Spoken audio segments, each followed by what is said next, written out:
नमस्कार साथियों, हमारे इस नए वीडियो में आपका स्वागत है। आज की क्लास में हम पढ़ेंगे हिमालय की उत्पत्ति। हिमालय की उत्पत्ति किस प्रकार हुई, हिमालय की उत्पत्ति के संदर्भ में कौन कौन से सिद्धांत हैं, वो कौन कौन सी व्याख्या करते हैं। तो सबसे पहले हम सामान्यतः छोटा सा भारत का मैप बनाते हैं। हिमालय का विस्तार कहाँ पड़ता है। हिमालय है वो, ये भारत का प्रायद्वीपीय पठार, यहाँ वेस्ट बंगाल, यहाँ असम मेघालय का क्षेत्र, यहाँ त्रिपुरा, म्यांमार, और यहाँ एक देश है सिक्किम, और फिर यहाँ राजस्थान, और फिर छोटा सा ऐसे करके ये सामान्यतः बनाया भारत का मैप। ये पड़ता है भारत का प्रायद्वीपीय पठार। प्रायद्वीपीय पठार और प्रायद्वीपीय पठार की जो संरचना है वो हमने पहले ही जान चुके हैं। ये गोंडवाना लैंड का हिस्सा है। जो सबसे पहले पृथ्वी थी, इससे पहले का थोड़ा बैकग्राउंड जानते हैं। पृथ्वी पर मध्य में थी वो है विषुवत रेखा, जो भूमि को दो बराबर भागों में बांटती है, विषुवत रेखा। और इसके ऊपर का जो क्षेत्र था और इस कंप्लीट भूगोल में जो पूरी स्थल आकृति थी उसको कहा गया पेंजिया। जो कंप्लीट जो ग्लोब था, पृथ्वी स्थल भाग, जो कंप्लीट स्थल भाग था, इस स्थल भाग को कहा गया पेंजिया। पूरी स्थल आकृति को पेंजिया कहा गया। और जो बाकी जलीय क्षेत्र था, स्थल भाग के चारों ओर इस प्रकार जलीय क्षेत्र था, जल पूरा समुद्र था, इस समुद्र को कहा गया पैंथालासा। पैंथालासा कहा गया इस जलीय राशि को, कंप्लीट जो जलीय क्षेत्र था, जलीय या समुद्री क्षेत्र, जलीय क्षेत्र को पैंथालासा कहा गया। तो मैं यह छोटी सी परिभाषा लिख रहा हूं। ग्लोब का या पृथ्वी का स्थल भाग को पेंजिया या फिर इसको लोरेंसिया भी कहा गया।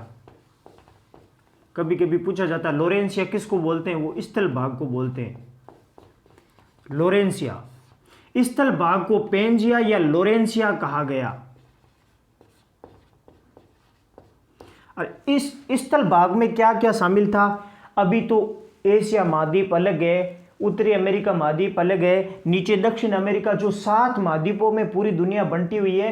पहले ये सातों जो जमीन के टुकड़े, स्थल के टुकड़े पहले एक साथ चिपके हुए थे। बाद में जो धरातल की कुछ ऐसी गतिविधियां, गतिशीलता पैदा हुई, जिनके कारण ये छोटे छोटे टुकड़े, कुछ टुकड़े टूटकर ऊपर चले गए और कुछ इस स्थल भाग के टुकड़े टूटकर नीचे आ गए, जिसके कारण इन सातों टुकड़ों को अलग अलग 7 महाद्वीपों का नाम दिया गया। पहले कंप्लीट जो स्थल आकृति थी उसको, स्थल भाग को पेंजिया या फिर लोरेंसिया कहा गया, और जो समुद्र राशि थी, जो जलीय राशि, उसको पैंथालासा कहा गया। जो धरातल का जलीय क्षेत्र, जो जलीय राशि थी, जो चारों ओर, इस जलीय क्षेत्र को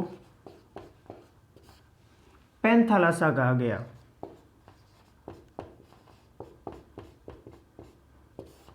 पैंथालासा कहा गया।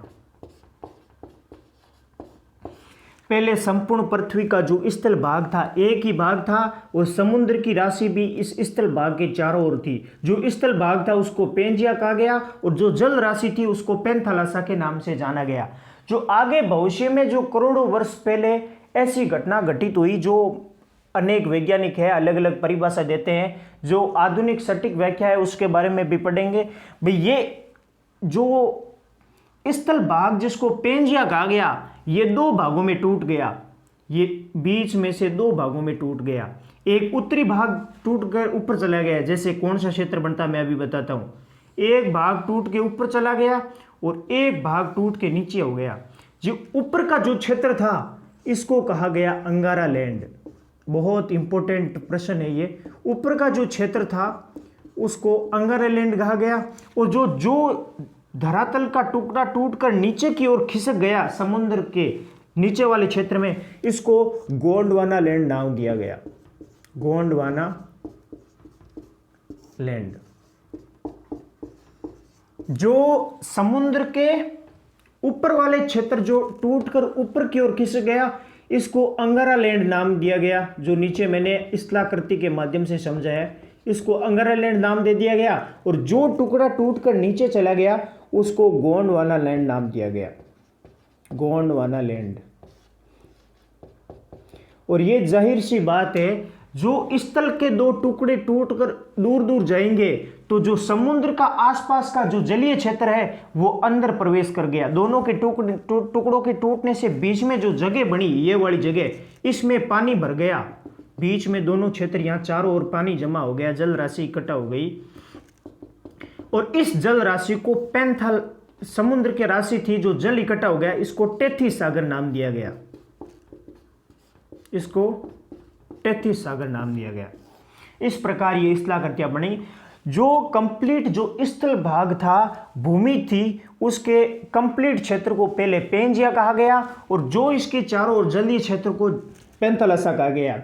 भविष्य में करोड़ों वर्ष पूर्व ये दोनों टुकड़े टूटकर ऊपर का क्षेत्र अंगारा लैंड कर लिया और दक्षिण का क्षेत्र गोंडवाना लैंड कहलाया। और जो जलीय भाग जो इन दोनों टुकड़ों के बीच में धंस गया, जो चारों ओर जल राशि इकट्ठी हो गई, इस जल राशि को टेथीस सागर के नाम दिया गया। अब हम जानेंगे भी इन दोनों टुकड़ों से किन किन महाद्वीपों की उत्पत्ति हुई। जो ऊपर वाला टुकड़ा है अंगारा लैंड, इससे कौन कौन से महाद्वीप बने, और जो नीचे गोंडवाना लैंड क्षेत्र है, इनसे कौन कौन से महाद्वीपों की उत्पत्ति हुई। तो हम देखते हैं कौन कौन से महाद्वीप किस क्षेत्र के। यह प्रश्न भी इंपोर्टेंट बनता है।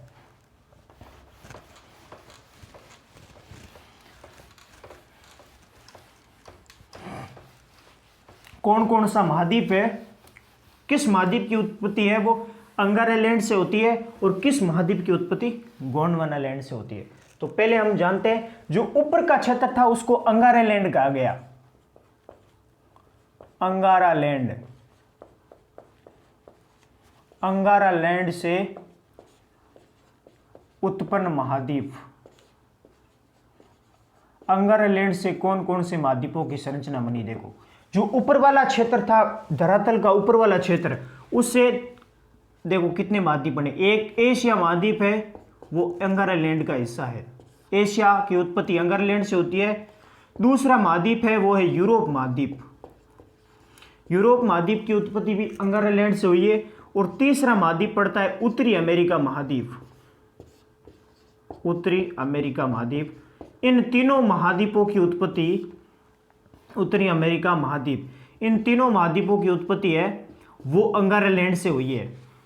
एशिया, यूरोप और उत्तरी अमेरिका। और जो दूसरा जो धरातल का कुछ टुकड़ा नीचे चला गया, टेथीस सागर के नीचे वाला क्षेत्र, उसको गोंडवाना लैंड कहा गया। तो अब हम देखते हैं गोंडवाना लैंड से किन किन महाद्वीपों की उत्पत्ति हुई। गोंडवाना लैंड से उत्पत्ति वाले महाद्वीप। गोंडवाना लैंड से कौन कौन से महाद्वीप उत्पन्न हुए। देखो, गोंडवाना लैंड से महाद्वीप है, एक आता है अफ्रीका। अफ्रीका महाद्वीप की उत्पत्ति वो भी गोंडवाना लैंड से हुई है। दूसरा दक्षिण अमेरिका महाद्वीप। दक्षिण अमेरिका महाद्वीप की उत्पत्ति। और एक है ऑस्ट्रेलिया महाद्वीप की उत्पत्ति भी गोंडवाना लैंड से हुई। ऑस्ट्रेलिया। और है अंटार्कटिका महाद्वीप। अंटार्कटिका महाद्वीप। इस प्रकार वर्तमान में भूमि के 7 टुकड़ों को 7 महाद्वीप नाम दिया गया। हालांकि जो एशिया और यूरोप महाद्वीप है वो धरातल रूप से एक दूसरे को चिपका हुआ है, इसलिए एशिया प्लस यूरोप महाद्वीप है, इन दोनों को एक साथ में बोला जाता है यूरोप महाद्वीप। इन दोनों को एक साथ में यूरेशिया के नाम से भी जाना जाता है। आपने कहीं पढ़ा होगा यूरेशिया। यूरोप और एशिया महाद्वीप को सम्मिलित रूप से यूरेशिया के नाम से जानते हैं। तो देखो, अंगारा लैंड से कौन से महाद्वीप उत्पन्न हुए। एशिया, यूरोप और उत्तरी अमेरिका महाद्वीप, ये तो अंगारा लैंड से उत्पन्न हुए। और जो गोंडवाना लैंड है उनसे अफ्रीका, दक्षिण अमेरिका, ऑस्ट्रेलिया और अंटार्कटिका, ये प्रश्न पूछा जाता है। और ऐसे प्रश्न आता है निम्नलिखित में से किस महाद्वीप की उत्पत्ति अंगारा लैंड से हुई है या अंगारा लैंड से नहीं हुई है। तो इनके बारे में हमने अभी पढ़ा है। अंगारा लैंड से 3 महाद्वीप उत्पन्न हुए और गोंडवाना लैंड से है वो अफ्रीका, दक्षिण अमेरिका, ऑस्ट्रेलिया और अंटार्कटिका महाद्वीप। मैंने ये चीजें क्यों बताई है, तो अब हम आते हैं भारत की भौगोलिक संरचना पर। हम भारत की उत्पत्ति किस भाग से हुई है, तो देखो भारत पड़ता है एशिया महाद्वीप में। एशिया किस में आ रहा, अंगारा लैंड में। तो भारत की उत्पत्ति है, भारत की उत्पत्ति अंगारा लैंड से हुई है। अंगारा लैंड से हुई,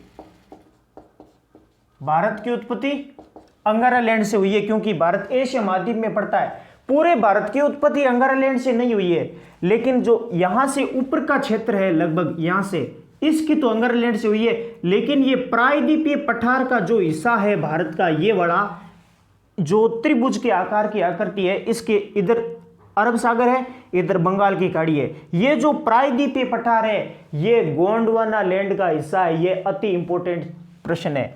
ये क्षेत्र गोंडवाना लैंड का हिस्सा है, ये भी मैं शामिल कर रहा हूं। 5 नंबर पर यहां लिख रहा हूं, देखो भारत का प्रायद्वीपीय पठार, भारत के प्रायद्वीपीय पठार की उत्पत्ति, भारत के प्रायद्वीपीय पठार की उत्पत्ति गोंडवाना लैंड से हुई है। यह प्रश्न अति इंपॉर्टेंट प्रश्न है। देखो भारत पड़ता है उत्तर वाले एशिया महाद्वीप में। एशिया महाद्वीप में भारत है, तो भारत की उत्पत्ति अंगारा लैंड से हुई है यहां से ऊपर। लेकिन जो ये प्रायद्वीपीय पठार का हिस्सा है, ये अपनी गतिमान पर पृथ्वी की जो गतिशीलता के कारण, प्राकृतिक गतिविधियों के कारण, ये जो हिस्सा है ये अफ्रीका महाद्वीप का हिस्सा है। कौन से महाद्वीप का, अफ्रीका। तो मैं लिख रहा हूं भारत का जो ये प्रायद्वीपीय हिस्सा है, भारत का प्रायद्वीपीय पठार किसका हिस्सा हुआ करता था, प्रायद्वीपीय पठार अफ्रीका महाद्वीप का हिस्सा था। अफ्रीका महाद्वीप का हिस्सा।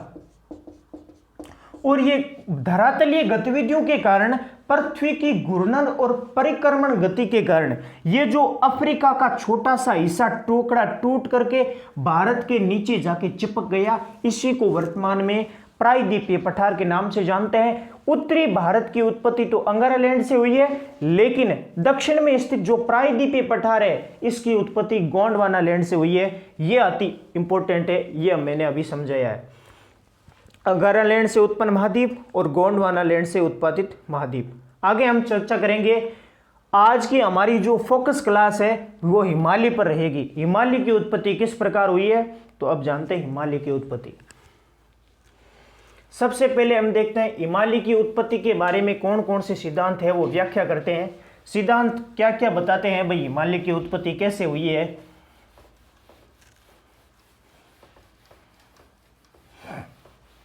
हिमालय की उत्पत्ति की व्याख्या है वो कौन कौन से सिद्धांत करते हैं, और उन सिद्धांतों की व्याख्या कौन कौन से वैज्ञानिकों ने की है।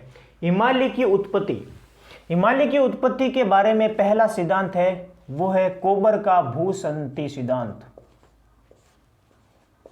कोबर का भूसंतति सिद्धांत।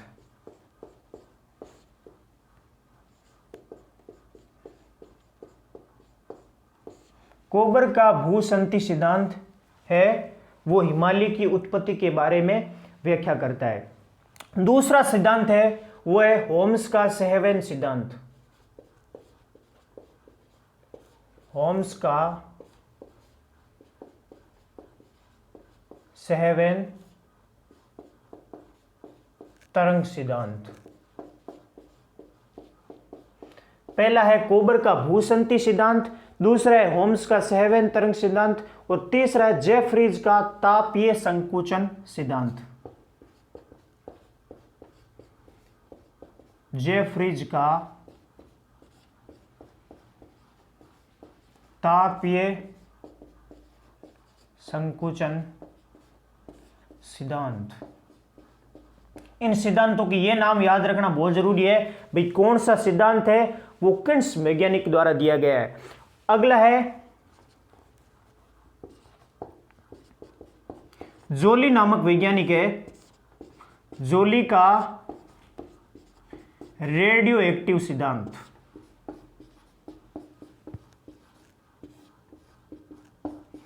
जोली नामक वैज्ञानिक है, उसने रेडियो एक्टिव सिद्धांत दिया था। कोबर का भूसंति सिद्धांत, ओम्स का सहवन तरंग सिद्धांत, जेफ्रीज का तापीय संकुचन सिद्धांत और जोली का है वो रेडियो एक्टिव सिद्धांत। एक सिद्धांत है आधुनिक प्लेट विवर्तनिकी सिद्धांत, ये अति इंपॉर्टेंट है। आधुनिक प्लेट विवर्तनिक सिद्धांत,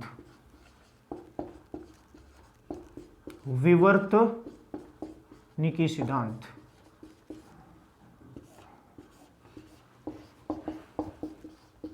हिमालय की उत्पत्ति के बारे में ये मुख्य सिद्धांत है। 5 सिद्धांत बनते हैं, किस किस वैज्ञानिक ने दिए। देखो, कोबर का भूसंति सिद्धांत, ये प्रश्न आएगा, जो भूसंति सिद्धांत है वो किसने दिया, तो वो दिया था कोबर नामक वैज्ञानिक ने।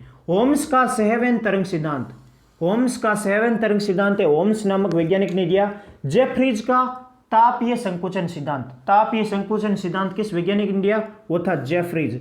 और जोली का रेडियो एक्टिव सिद्धांत और आधुनिक प्लेट विवर्तनिक सिद्धांत, ये सिद्धांत तो अपनी अपनी व्याख्याएं देते हैं भाई हिमालय की उत्पत्ति किस प्रकार हुई, लेकिन हिमालय की उत्पत्ति के संदर्भ में सटीक व्याख्या देने वाले केवल 2 सिद्धांत हैं जिनके बारे में हम डिटेल से पढ़ेंगे। पहला तो पढ़ेंगे आज कोबर का भूसंति सिद्धांत। भाई भूसंति क्या है, ये क्या बताता है भाई, किस प्रकार इसकी उत्पत्ति हुई। और दूसरा है वो आधुनिक प्लेट विवर्तनिक सिद्धांत। इन 2 सिद्धांतों के बारे में चर्चा करेंगे, इनकी परिभाषाएं पढ़ेंगे, जिनसे हमें यह ज्ञात हो जाएगा कि हिमालय की उत्पत्ति किस प्रकार हुई। तो हम पहले जानते हैं कोबर का भूसंति सिद्धांत। कोबर का भूसंति सिद्धांत, कोबर नामक वैज्ञानिक ने भूसंति सिद्धांत दिया। तो देखते हैं, ये जर्मनी के वैज्ञानिक थे, जर्मन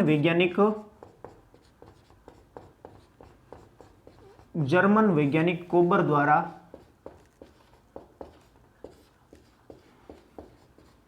हिमालय की उत्पत्ति के संदर्भ में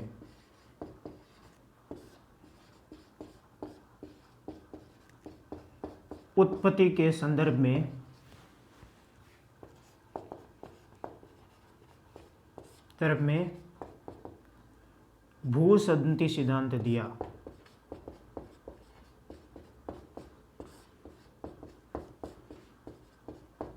कोबर ने भूसंति सिद्धांत दिया था, जो जर्मनी के रहने वाले थे। जर्मनी एक यूरोप महाद्वीप का देश है, वहां के वैज्ञानिक है कोबर। इन्होंने सबसे पहले हिमालय की उत्पत्ति के संदर्भ में जो सिद्धांत दिया वो भूसंति सिद्धांत था, जो आज तक सटीक माना जाता है इस हिमालय की उत्पत्ति के बारे में जानने के लिए।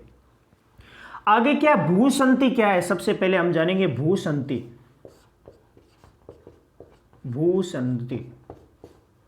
भूसंति सिद्धांत क्या है। भूसंति उसको बोलते हैं सागर या समुद्र का वो छिछला क्षेत्र, छोटा क्षेत्र जो लंबाई में सर्वाधिक होता है और उस सागर क्षेत्र में आसपास के धरातल से नदियां हैं वो गाद लाकर जमा करती है, उसको भूसंति बोलते हैं। भूसंति किसको बोलते हैं, ऐसा सागरीय छिछला क्षेत्र जो छोटा होता है और जहां की दोनों ओर स्थल भाग होता है और स्थल से नदियां हैं, वो पर्वतों से ऊंचाइयों से अपने छोटे छोटे कंकड़ों के माध्यम से जो गाद या सेडिमेंट्स लाकर जलीय क्षेत्र में जमा करती है, उसको बोलते हैं भूसंति। भूसंति क्या है, ऐसा सागरीय छिछला क्षेत्र, ऐसा सागरीय जलीय संकरा जलीय क्षेत्र, जलीय क्षेत्र जिसमें नदियां गाद लाकर, गाद या उपजाऊ मिट्टी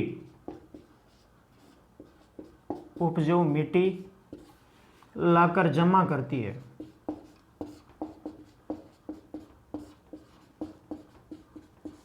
इसको बोलते हैं भूसंती। भूसंती देखो किस प्रकार होती है, एक डायग्राम के माध्यम से हम समझ रहे हैं। भूसंती बोलते हैं एक और होता है स्थल क्षेत्र और बीच में जो जलीय क्षेत्र होता है, और फिर अगली ओर होता है एक और स्थल क्षेत्र। यहां से धरातल से जो नदियां आती है अपना जल लाती है, ये हो गई नदियां।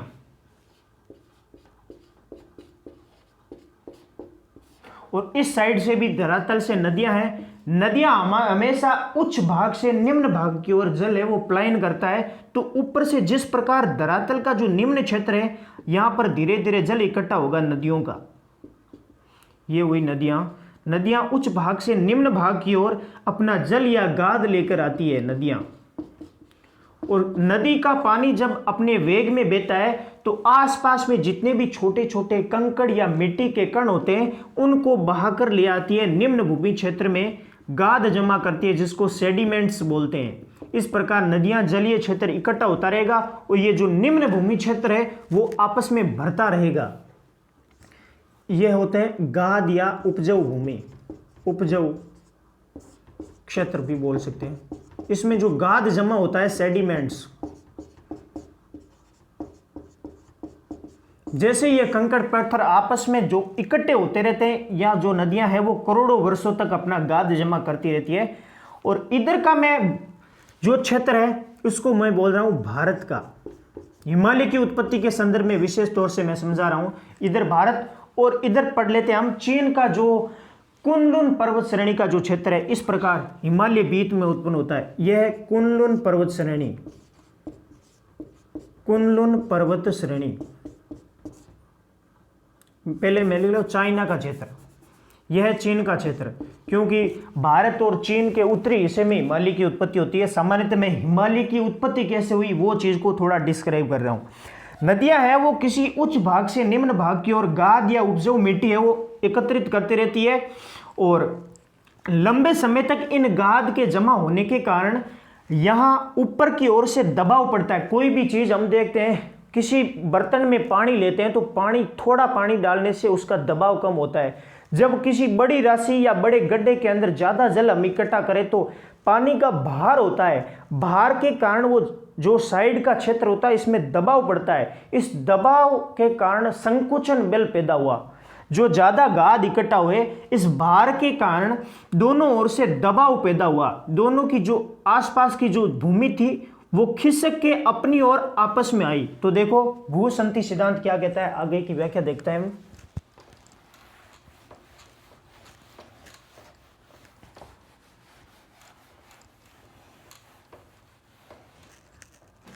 नदियों द्वारा लाए गए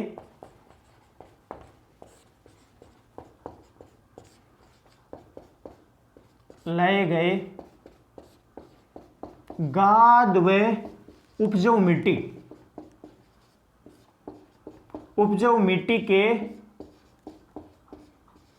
के दबाव से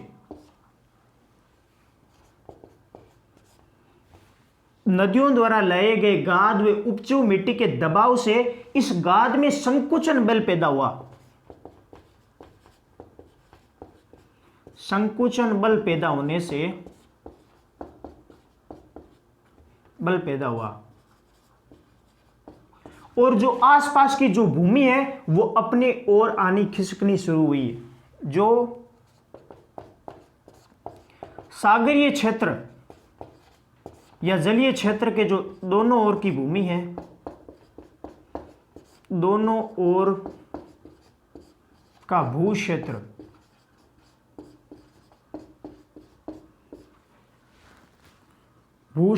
आपस में अंदर की ओर खिसकने के कारण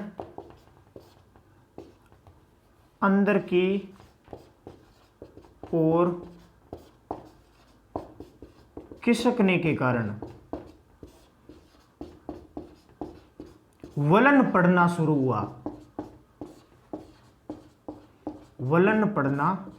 हुआ। तो किस प्रकार देखो, जब यहां भार हुआ तो दोनों ओर की जो आसपास की भूमि का आप अंदर की ओर खिसकने के कारण जो गाद था, जो भी यहां कंकड़ पत्थर हजारों सालों से नदियां यहां लाकर इकट्ठा करती थी, ये गाद आपस में संकुचन बल के कारण, ये गाद है वो, जब जैसे हम किसी सामान्य उदाहरण के माध्यम से बताऊं, जब किसी गुब्बारा होता है, गुब्बारे के अंदर हम हवा भर के उसको दोनों ओर से दबाएं तो वो ऊपर की ओर बढ़ना शुरू होता है। गुब्बारा होता है गोल, उसको दोनों साइड से दबाने पर वो ऊपर की ओर फूलता है। उसी प्रकार ये वलन के परिणाम स्वरूप है वो, ये धरातलीय क्षेत्र पास आया और धीरे धीरे जो गाद था वो ऊपर इस प्रकार बड़ा होता गया। इस प्रकार वलन के कारण है वो हिमालय की उत्पत्ति हुई। और बीच का जो क्षेत्र है वो, कुछ क्षेत्र है वो नीचे छिछला क्षेत्र रह गया, मतलब जो कुछ गाद ज्यादा दबाव के कारण ऊपर की ओर बढ़ी और कुछ जो क्षेत्र था वो बीच में धरातल समतल क्षेत्र रह गया और इधर की जो क्षेत्र है वो कुछ है वो ऊपर उठ गया। इस प्रकार हिमालय की उत्पत्ति हुई। जो संकुचन बल के कारण वलन पड़ा दोनों के बीच में, दबाव के कारण, वलन किसको बोलते हैं? जब दोनों ओर से किसी चीज वस्तु को दबाया जाता है तो वलन के कारण कुछ चीज है वो ऊपर उठती है, उसी को ही वलन बोलते हैं। तो हिमालय पर्वत है वो वलित पर्वत का उदाहरण है। कौन सा? तो यहां लिख लेते हैं हिमालय पर्वत। हिमालय पर्वत एक वलित पर्वत का उदाहरण है, वलित पर्वत का उदाहरण है, क्योंकि वलन के कारण है वो इसकी उत्पत्ति हुई है। जो भारत का हिमालय पर्वत है, रोकी पर्वत है, ये सब है वो वलित पर्वतमालाओं के उदाहरण है, क्योंकि वलन पड़ने के कारण इसकी उत्पत्ति हुई है। तो हिमालय वो देखो, इधर की जो भारतीय क्षेत्र है, ये जैसे जो बड़ा क्षेत्र हो गया हिमालय को, इसको महान हिमालय या वृहत हिमालय कहा गया। और बीच का क्षेत्र है इसको मध्य हिमालय कहा गया। और जो इसका है इसको लघु हिमालय या शिवालिक हिमालय कहा गया। आगे हम इसको डिटेल से पढ़ेंगे, किसकी कौन सी पहाड़ी है, कौन सी पर्वत चोटियां हैं। महान हिमालय, मध्य हिमालय और लघु हिमालय। और जो महान हिमालय के जिसे भाग है ट्रांस हिमालय बोलते हैं, शिवालिक पहाड़ियां हैं, काराकोरम है, लद्दाख है, जास्कर, ये महान हिमालय की है। फिर मध्य हिमालय, फिर इधर है लघु हिमालय। और बीच का जो धरातलीय क्षेत्र है, जो समतल भाग है, इसको कहा गया तिब्बत का पठार। तिब्बत का पठार, तिब्बत का पठार। तिब्बत का पठार है वो अंतरा पर्वतीय पठार का उदाहरण है। अंतरा पर्वतीय पठार किसको बोलते हैं? ऐसा पठार जिसके दोनों ओर पर्वत हो और बीच का ऊपर उठा हुआ समतल भाग होता है, वो अंतरा पर्वतीय पठार होता है। देखो, जैसे हम अंतरा पर्वतीय पठार की थोड़ी व्याख्या पढ़ लेते हैं। अंतरा पर्वतीय पठार, अंतरा पर्वतीय पठार किसको बोलते हैं? अंतरा पर्वतीय पठार ऐसा पठार जिसके दोनों ओर पर्वत हो। पठार किसको बोलते हैं? ऐसा धरातलीय हिस्सा जो ऊपर उठा हुआ है और ऊपर से समतल होता है, उसको पठार बोलते हैं। पहाड़ियां ऊपर से तिरछी होती है और पठार धरातल से तो ऊपर उठा हुआ हिस्सा होता है, लेकिन ऊपर से समतल होता है। जैसे देखो, ये तिब्बत का पठार है, इधर हिमालय पर्वत है, इधर चीन की तरफ कुनलुन पर्वत श्रेणियां हैं। देखो, अंतरा पर्वतीय पठार किसको बोलते हैं? ऐसा पठार जिसके दोनों ओर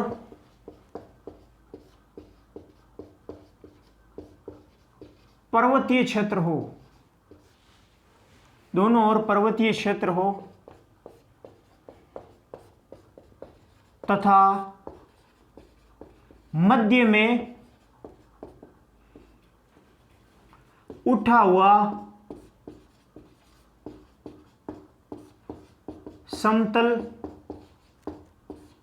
धरातल हो। और इस अंतरा पर्वतीय पठार का उदाहरण कौन सा है? वो है तिब्बत का पठार। उदाहरण तिब्बत का पठार। तिब्बत का पठार क्यों है? क्योंकि यह तिब्बत का पठार है वो इधर तो है, वो हिमालय पर्वत के बीच में है, इधर चाइना की तरफ कुनलुन, इसको बोलते हैं कुनलुन पर्वत श्रेणी, कुनलुन पर्वत श्रेणी।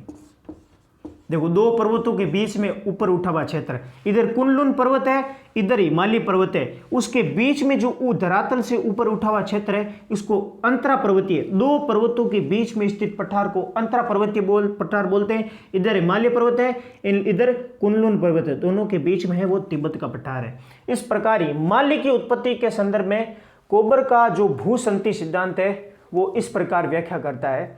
और आगे की कक्षा में हम आधुनिक प्लेट विवर्तनिकी सिद्धांत के बारे में डिटेल से चर्चा करेंगे। अगर आपको ये वीडियो पसंद आए तो लाइक और शेयर करें। Thank you.